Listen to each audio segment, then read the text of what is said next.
جی ناظرین السلام علیکم. میں اور میری اہلیہ شرینہ عمار ہم مل کر موجودہ سیاسی صورتحال پر تبصرے کرتے ہیں، لیکن اب سیاسی صورتحال کا کیا کیا جائے کہ وہ عدالتی صورتحال بن گئی ہے. جج کے ویری ہوا ہے اور معاملات دن بدن خراب ہوتے جا رہے ہیں. کبھی خبر آتی ہے کہ لڑائی ہو گئی، کبھی خبر آتی ہے مکے چل گئے، کبھی خبر آتی ہے کہ ایک دوسرے کی طرف نفرت سے دیکھا اور ایک دوسرے کی بات ماننے سے انکار کر دیا. یہ کسی گلی محلے کی بات نہیں ہو رہی، یہ کسی ایسے جگہ جہاں پہ چند نوجوان اکٹھے ہوں اور آپس میں لڑائی جھگڑا ہو رہا ہو، یہ اس جگہ کی بات نہیں ہو رہی. یہ کوئی پارلیمان کی بھی لڑائی نہیں ہے جہاں ہم نے دکھایا کہ سیاستدان ہمیشہ لڑتے رہتے ہیں، جھگڑتے رہتے ہیں. یہ لڑائی سپریم کورٹ کی ججوں کی ہو رہی ہے. 8 کا بینچ، 7 کا بینچ، ایک پارٹی ایک طرف، دوسری پارٹی دوسری طرف. اس ملک میں عدلیہ کا اتنا بڑا بحران آیا ہوا ہے. اب سوال یہ ہے کہ آگے کیا ہوگا؟ دیکھیں، یہ تو ابھی تک کسی کو نظر نہیں آ رہا، نہ کسی کو سمجھ آ رہی کہ آگے کیا ہوگا. ہر بندہ اپنے اندازے لگا رہا ہے، ہر بندہ اپنی خبریں دے رہا ہے. لیکن یہ تو چاند چڑھے گا تو سب کو پتہ چل جائے گا کہ حکومت کیا سوچ رہی ہے اور عدلیہ نے آگے کیا پلان بھی سوچا اور حکومت نے کیا پلان بھی سوچا ہے. اب خبریں دینے والے دے رہے ہیں کہ جی منڈے کو جو اسٹیٹ بینک ہے وہ پیسے جاری کر دے گی. اسٹیٹ بینک کیسے کر دے گی؟ اسٹیٹ بینک کے پاس جو پیسے ہوتے ہیں وہ تو حکومت کے ہوتے ہیں. اب عدلیہ نے اپنے ریٹرن آرڈر میں لکھ دیا جی کہ آرٹیکل 84 کے ذریعے جو حکومت ہے وہ پیسے لے کنسولیڈیٹڈ فنڈ سے کابینہ اپروو کر لے. اس کے بعد جو اپروول ہے نا وہ جا کے وہ پارلیمنٹ سے بعد میں لیتی رہے، جبکہ پارلیمنٹ پہلے ہی انکار کر چکا، پارلیمنٹ پہلے ہی بجٹ مسترد کر چکا. تو حکومت جو ہے وہ بائنڈنگ ہوگی اس کے اوپر کہ پارلیمنٹ مسترد کر چکا. اب عدلیہ کیا کرے گی؟ اور اگر اسٹیٹ بینک دے دیتا، کیا اسٹیٹ بینک ذات خزانہ کی مرضی کے بغیر دے سکتا ہے؟ اور اگر ایک دفعہ دے دیا، اگر فرض کیجئے کہ کوئی نئی روایت پڑ جاتی ہے، کوئی نیا واقعہ ہو جاتا ہے، کوئی نئی رسم ہم شروع کرنا چاہ رہے ہیں کہ پارلیمان کا، عوامی نمائندوں کا پاکستان کے بجٹ پر کوئی اختیار نہیں ہے، پیسے وہ تفویض نہیں کر سکتے، عدلیہ میں بیٹھے چند جج فیصلہ کریں گے کس کا بجٹ کتنا ہونا چاہیے، کس مد میں پیسے ملنے چاہیے.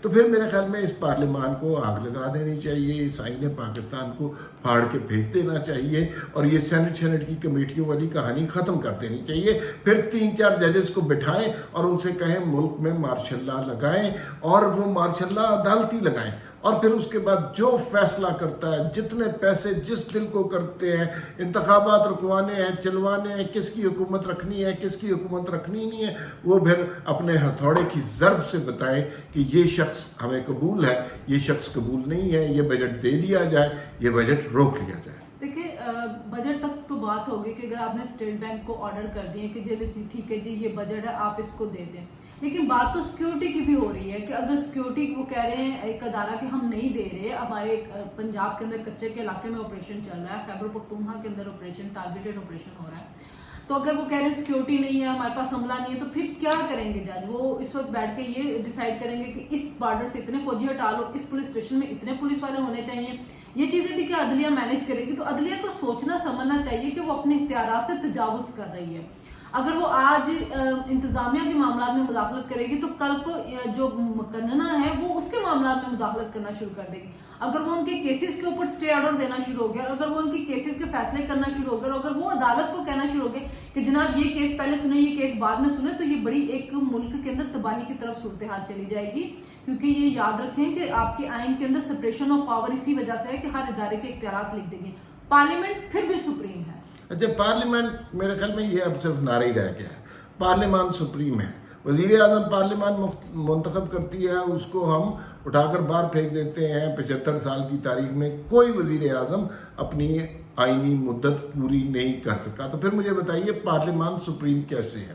جو قوانین بنے وہ ڈکٹیٹروں کو جو ہے ان کی ہمدردی کے تحت بنے اور ان کی غیر جمہوری قوتوں کی حمایت میں بنے.